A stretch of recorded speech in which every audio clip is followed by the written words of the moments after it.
Alright, in this video, let's talk about 0 versus 1 over 0 versus, ready for this, 0 over 0. What makes all of these terms different, and let's try to define them a little bit. So one of the biggest problems I think with high school algebra or just mathematics in general is we like to say 0 times anything is 0, divide by 0 doesn't work, 0 divided by 0 doesn't work. Just cut these off. But I think that's a limited view of it. A pretty limited view, and I don't think you gain much from saying that both of these are they just don't work. They're both what we'd say undefined. So I want to give us a chance to define them in a meaningful way. And this gets a bit into the part of mathematics where you're talking a little more about opinion than you are about just facts, kind of.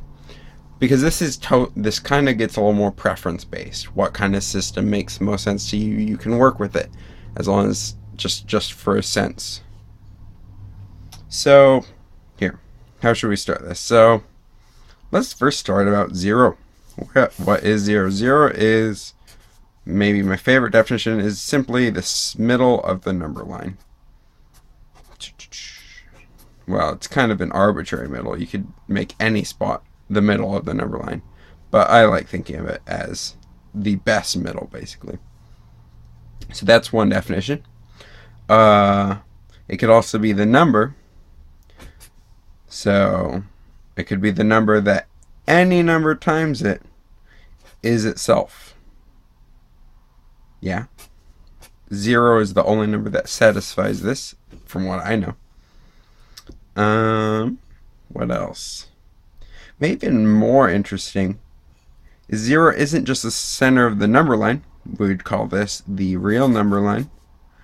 It's also the center of the complex plane. And I think this is justifiably called the center, even though, again, you can center at any point. It's just, this is probably the best point to center it at. So we're working on negative values here. -3. And so these are real numbers, and this is the intersection of imaginary. If you haven't delved into imaginary numbers, don't worry about it. All you do is you take all these values. It's the exact same thing as the real number line. Usually I put an E there just to make sure I know it's real. And you just attach an I to it. So technically these lines are identical. I'm not even going to put an I on here. It's really like a normal plane you're used to when you graph. 1 over 1 comma 1 gets you to that point. Or same as 1 plus 1i, because 1i gets you that point, and 1 just real number wise gets you to this point. You can work with it, but that's not what we're here for. We're just trying to get a nice idea of 0. Visualize it, see how it works. This is probably the best property that we can find out there. And we'll actually use that property in the future. So 0 is kind of a nothing number. It's just a number to represent nothing. A plus x equals a. That's another property of 0 where x would be 0. We'll just use x equals 0 for this page. Stuff like that. It's a very neat property. But what about dividing by 0? That's where things get a little more interesting. And let's just say a lot more interesting. So let's just fold this over. Alright. So now let's move on to 1 over 0. I think we got a pretty good grasp on just the number 0 and multiplying and adding by it. Also subtracting 0, same business, you know it. So 1 divided by 0, what is it? Here, let's find it. Let's start with the idea of 1 over x. 1 over x is, here, 1 over x is actually better thought like this. Let's say 1 over x equals y. Alright, so that is an equation that looks like, I'll just give you it, and I'll explain its shape a little more. Alright, and bam. There you go. That's your equation, 1 over x equals y, where this is your y-axis, this is your x-axis. And this point is 1, 1, and this point is -1, negative 1, approximately. Gets you that point and that point. So, and this is 0, just to keep an eye on it. So if you look at just 1 over 0 on this curve, it goes up really high on this side to positive, let's say infinity, positive infinity on this side, negative infinity. We'll come back to that. Let's go back to this function and kind of understand it. So you can, as long as you don't just add something to this side and not add it to this side, this equation, messing with it, tells you the same information no matter how you do it. If you multiply everything by 2, so you get 2 over x equals 2y, this actually graphs identical to this. If you plug in a number for x and solve for the y value, you're going to get the same value. You're not changing the equation, even though it might look like it. To get y by itself, what you do, you divide by 2. So you get 2 divided by 2x. You just divide by 2 here. And check it out, cancels out to 1 over x equals y. So we didn't do anything weird there by multiplying by 2. So that's something we could do. Even more interesting, let's multiply both sides by x. So we get 1, multiplying by x cancels out there, so we get x times y.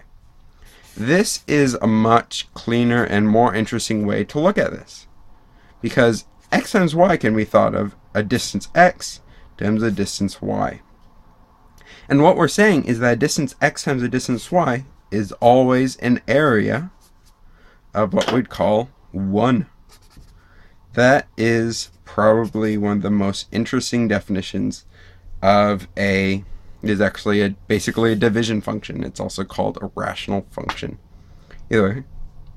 So what we know here is that every point on this curve tells us an x. If I'm at this x value, I have to go this y value up.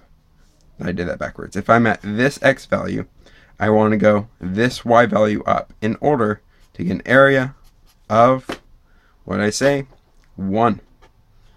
That is how this curve is defined. So it makes sense that if I'm going to make one length really long, I'm going to have to make the other length pretty short, because I want to keep it an area of 1. Now if I make the x length short, I'll have to make the other length long in order to work with it. So in order to keep it an area of 1. So you get a graph like this. And on the negative side, a negative times a negative is a positive, and so it's still kept at an area of positive 1. Even though negative distances combining to make a positive area might be a little confusing, the math all works perfectly out. But what about at 0? What does 0 even mean? Well, first let's look at it from this side, ignoring the other side of it. We can see positive infinity and negative infinity. That would be 1 over 0, because this curve is 1 over x, and 1 over 0 gets you to the point over here or here. So I like to say 1 over 0 is positive or negative infinity. We'll go back to that again, because I want to look a little more at this. So you have this thing called limits in calculus, where you approach something. You say, okay, on the positive side, this approaches positive infinity. It just goes bigger and bigger. And that should make sense, because we want to keep an area of 1. So if I make this really tiny change in distance, I'm going to have to make it a really tall distance in the y direction in order to keep an area of 1. And so you can expect you'll have to make it, if it's 0 distance, it'll be infinitely tall. Same goes for this direction. You have the same business, where if you make it negatively tiny, you're going to have to make it negatively tall, I guess you'd say. And so negative, positive, or negative infinity works there. But wait, there is more. When you define slope, all right, let's just draw a little line.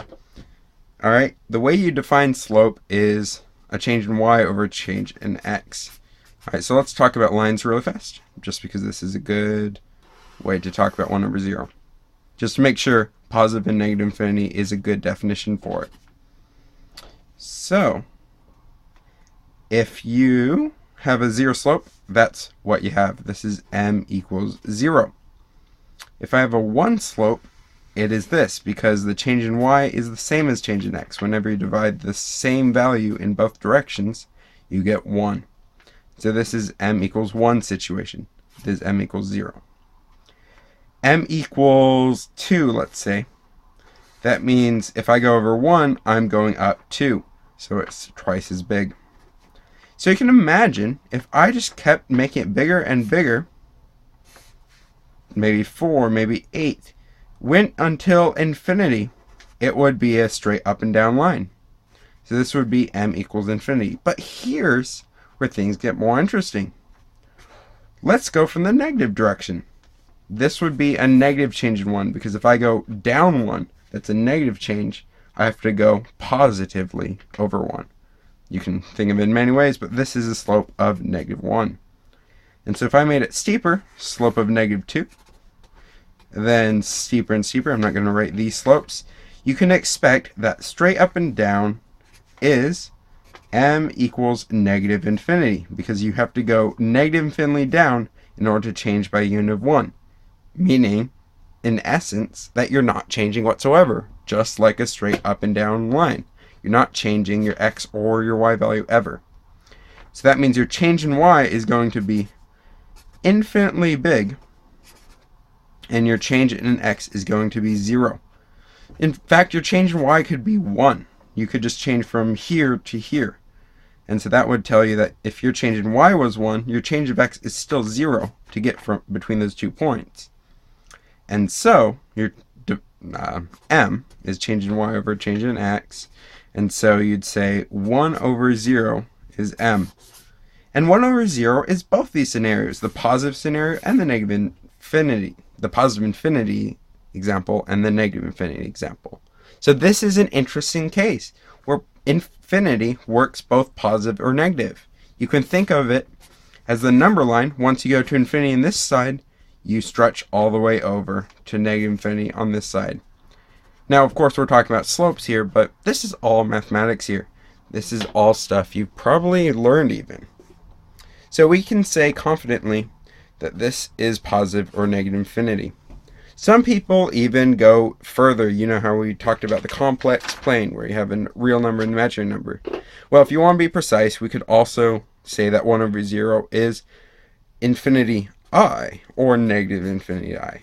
So if you want to talk about positive or negative infinity, maybe with an I attached, I'll put that in parentheses. The way we write that usually, a notation I've seen, is infinity with a little squiggle over it. That's called complex infinity, where it factors in, you could have these values as well. Those are still infinite distances, and so they're not that weird. I just tells you a different direction. Whatever. So this is also a reasonable definition. So let's sum up what we know now.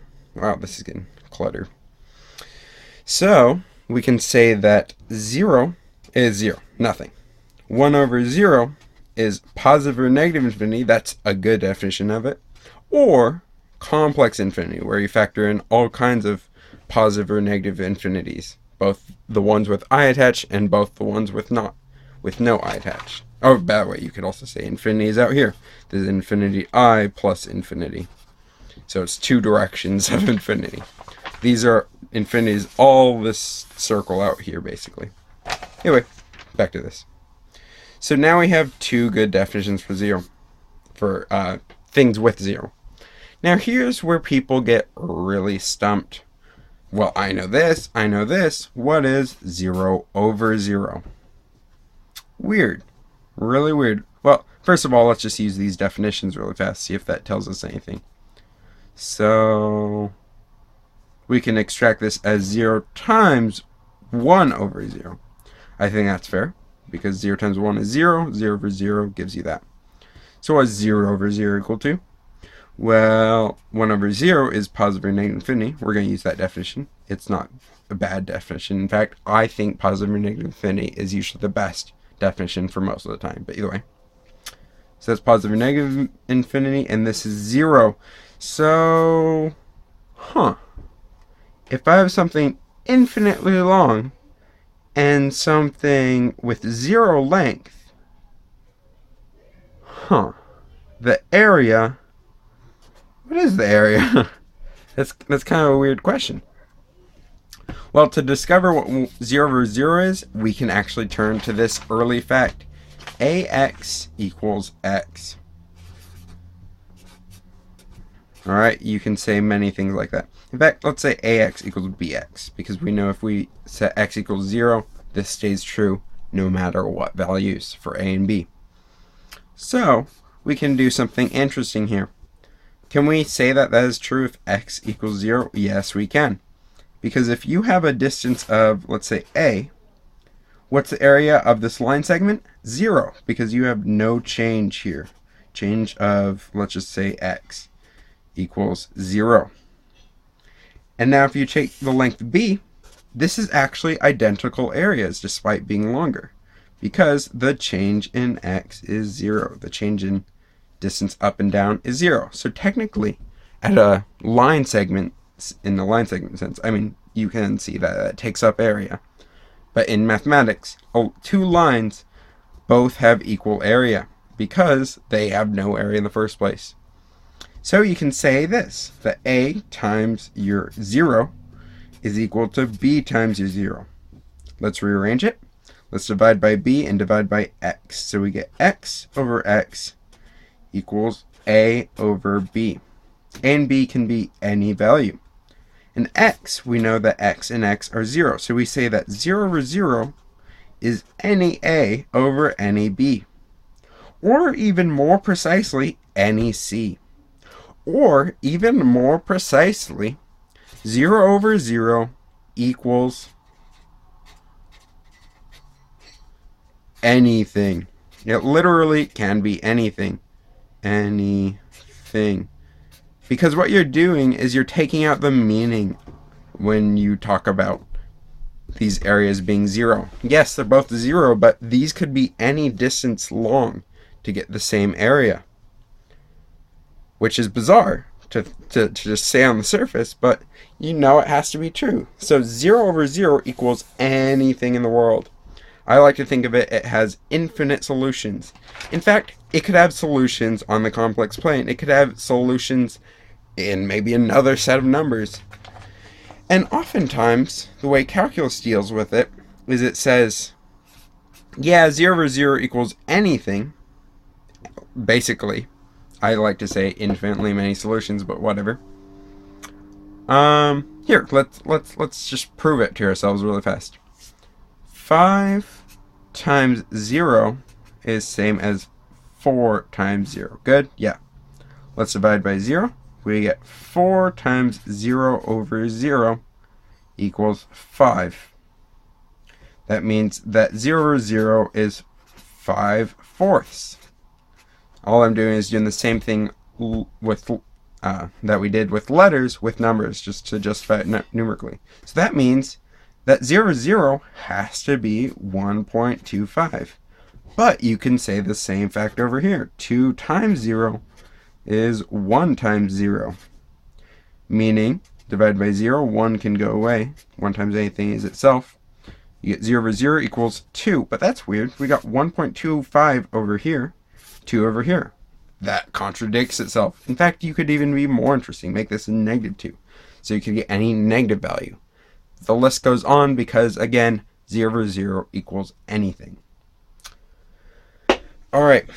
Just to beat this dead horse to the max, let's conclude by doing one other thing, which is just a quick little introduction to the limits if you haven't taken calculus, or at least the idea of 0 over 0. So, wait, actually, let's summarize first. So 0 over 0 is infinitely many things. It could be anything. It's elusive. It doesn't tell you anything about your number. So this is probably the most justifiably called undefined, but I don't like to think of it undefined. I think it's infinitely defined. So you can think of it either way. This is the math term for it, but whatever. 1 over 0, we also like to say undefined, but I say positive or negative infinity. Other people who I still roughly agree with, who are, if anything, more right, say complex infinity. So any infinite distance away. Good. And now 0 is nothing. Yeah, I don't have to write that. 0 equals 0. Cool. So let's do a paradox though. I mean, it's actually not a paradox because of this definition, but if you use the undefined definition, things get a little weird. X divided by x equals 1, right? If you take the same value and divide it by itself, you're always getting 1. Let's give ourselves axes here. Alright. So we can accept that this is the line x divided by x equals, let's say, y. And so x divided by x is always 1. Just no, you know that. But here's the weird thing.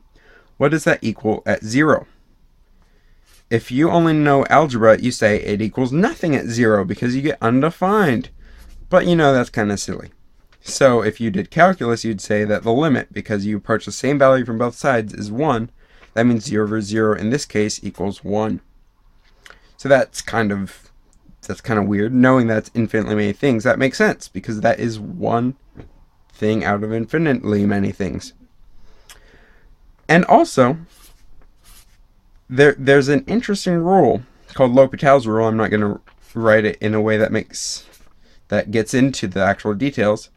But if f and g both go to 0 in a fraction, also known as a rational function, two functions divided by each other, then you can say this, that their speeds, you write the speed as f prime and g prime. Newton would write it f with the dot over it and g with the dot of it. Those are known as the speed functions. These are the same as this guy with the value going 0 and this guy with the value going 0. And so that's an interesting fact. That means that the speeds at these points can actually tell you the value. That's called L'Hopital's rule. It's something you'll get into later if you haven't already.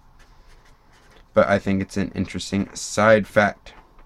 It's named after a guy who wrote a book in like the 1600s about calculus, and that we just gave it to him, even though he didn't really discover it. Anyway, sorry, I'm getting ahead of myself. This is just a little introduction to the fact that would work, but you'd also be able to say that negative x over x equals negative 1. So if you graph the line negative x over x, you get negative 1 all across the board. So we can say that 0 divided by 0, same as negative 0 divided by 0, is negative 1. And you could keep doing this. You could just make it maybe 2. So now we get negative 2. And so you get a value here, a value here. This logic goes onward and outward, sure. So you can really do anything with 0 over 0. And that's a simple case. You could even be more interesting with lines intersecting and whatever you want to do. But 0 over 0 is best thought of as infinitely many things. Whenever you're doing math that involves those crazy numbers with 0, try to figure out which form it is. So, one other thing. I should be done now, but we call things that don't make sense indeterminate forms. Alright, so just little thing on that. One thing that we say is 0 to the 0 power is indeterminate. Well, fun fact, x is same as e to the ln x. Alright, because ln tells you the power to raise e to, e is just the number, to get x. Alright, so if you take e to that power to raise e2 to get x, that just tells you get your value x by itself. Even more so, that means you can write this, what we call indeterminate form, here I'll write that word for you, indeterminate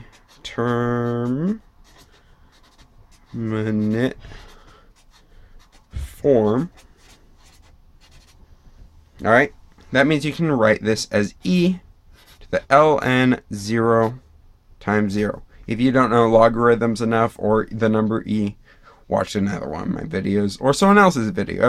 Everyone covers e somewhere. So that means we can write this. Now ln 0, if you're used to it, what number do you raise e to get 0? Well, if you look at the curve e, it's asymptotic to 0. That means it approaches it, but never touches, except, fun fact, it does touch at negative infinity. If you want to be precise, the limit is negative infinity. But whatever. I'm going to say negative infinity. So we can replace ln 0 with negative infinity. If you actually look at the ln curve, which is a reversal of this, it goes down to negative infinity like that. That's the logarithmic curve. Whatever. Negative infinity. Even more interesting, technically it also exists for negative values, and it also goes to negative infinity both directions, but whatever. Negative infinity it is. So negative infinity times 0. Is that indeterminate form? Well, kind of. Well, we know infinity, or at least one form of infinity, is 1 over 0, so let's write it as that. So now I have 0 times 1 over 0, let's rewrite that, as e to the 0 over 0. Ooh, wait a minute. Does e to, well, we know 0 over 0, that's not a percent sign, don't confuse it, it's 0 divided by 0. So e to anything has to be anything. So check it out, this is actually the same indeterminate form as this. So we like to say that these two things are just outright different, 0 to 0 power, but these are actually identically indeterminate, telling you that they're defined for infinitely many values. I was looking for that page, it's the page behind this. So I can go on and on about this, but I think you're getting this. All indeterminate forms are kind of the same. They're always converging to 0 over 0. You might look up some on the internet like infinity over infinity. Fun fact about that guy. In fact, you could say positive or negative infinity. You could even say complex infinity. Infinity is just 1 over 0. So we could write both of these as 1 over 0. And now, dividing by a fraction means flipping it. So you get 0 on top, and you get 0 on bottom because of here. You can check that yourself with just fractions. And so even infinity divided by infinity is 0 over 0. There we go. We've covered all indeterminate forms. We've covered every form of 0 over 0. We've even touched on limits. I think this was a good lesson. Thanks for watching. Later.